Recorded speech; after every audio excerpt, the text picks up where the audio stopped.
ఇప్పుడే country delight app ని download చేసుకోండి. Download the country delight app now. మన దేశంలో కలియుగ ప్రత్యక్ష దైవంగా పెరుగాంచిన శ్రీనివాసుడు స్వయంభువుగా వెలిసిన ఆలయాలు ఎన్నో ఉన్నాయి. అందులో ఒకటి ఆత్రేయపురం మండలం వాడపల్లి శ్రీ వెంకటేశ్వర స్వామి వారి దేవస్థానం. ఆధ్యాత్మిక వైభవానికి, భక్తజన సందోహానికి నెలవుగా విరాజిల్లుతోంది. 7 శనివారాలు ఈ ఆలయాన్ని దర్శిస్తే ఎలాంటి కష్టాలైనా తొలగిపోతాయని భక్తుల విశ్వాసం.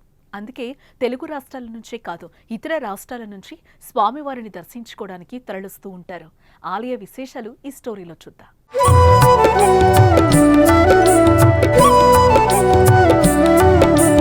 ఆంధ్రప్రదేశ్ రాష్ట్రం తూర్పుగోదావరి జిల్లాలోని ఆత్రేయపురం నుంచి 6 కిలోమీటర్ల దూరంలో వాడపల్లి గ్రామం ఉంది. ఈ ఆలయాన్ని కోనసీమ తిరుపతి అని కూడా పిలుస్తారు. వాడపల్లి గ్రామంలో సాక్షాత్తు శ్రీ మహావిష్ణువే వెంకటేశ్వర స్వామి వారి అవతారంలో ఇక్కడ స్వయంభువుగా వెలిసినట్లు స్థల పురాణ కథలు చెప్తున్నాయి.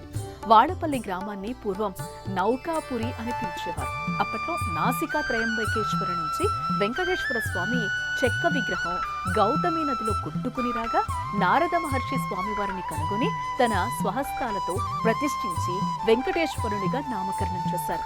అప్పటి నుంచి స్వామివారు పూజలు అందుకుంటున్నారు. వేల మంది భక్తులు దర్శించుకుంటున్నారు. వాడపల్లి ఆలయంలో 7 వారాల వ్రతం చేసి 8వ వారం అభిషేకం చేసుకుంటే మనం కోరిన కోరికలు నెరవేరుతాయని భక్తుల విశ్వాసం. అందుకే ప్రతి శనివారం ఈ ఆలయానికి భక్తులు పోటెత్తుతారు.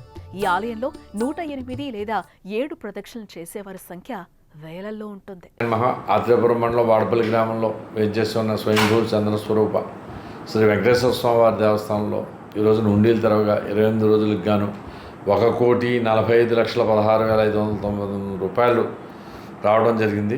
అలాగే 37 గ్రాముల బంగారం, 890 గ్రాముల వెండి కూడా రావడం జరిగింది.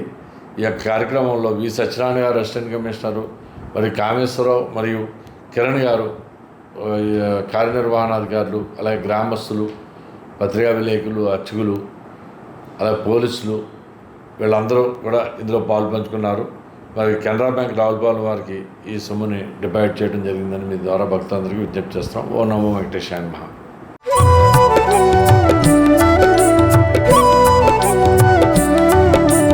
ఆలయ ప్రధాన హుండీల నుంచి 1,22,85,766 రూపాయలు, అన్నప్రసాద హుండీల నుంచి 22,30,833 రూపాయలు వరసి మొత్తం 1,45,16,599 రూపాయల ఆదాయం వచ్చిందని కార్యనిర్వహణ అధికారి కమిషనర్ చక్రధర్రావు తెలిపారు. అంతేకాదు 37 గ్రాముల బంగారం, 890 గ్రాముల వెండి వస్తువులతో పాటు పలు విదేశీ కరెన్సీ నోట్లు కూడా లభించాయని ఆయన తెలియజేశారు. కోనసీమ తిరుమలగా వాడపల్లి వెంకటేశ్వర స్వామి వారి దేవస్థానానికి ప్రత్యేక స్థానం ఉంది. ఇక్కడి స్వామివారిని దర్శించుకుంటే తిరుమలలో వెంకటేశ్వర స్వామిని దర్శించుకున్నంత పుణ్యం లభిస్తుందని భక్తుల ప్రగాఢ విశ్వాసం. ఎన్నో ఏళ్లుగా ఈ ప్రాంత ప్రజల ఇలవేల్పుగా కొలవబడుతున్న ఈ దేవస్థానం నిత్యం భక్తులతో కళకళలాడుతూ ఉంటుంది. తిరుమల తరహాలోనే ఇక్కడ కూడా స్వామి వారికి నిత్య పూజలు, ఉత్సవాలు అత్యంత వైభవంగా జరుగుతాయి. ఈ ఆలయ ప్రాశస్త్యం రోజురోజుకు పెరుగుతూ కోనసీమకే మకుటాయమానంగా నిలుస్తోంది.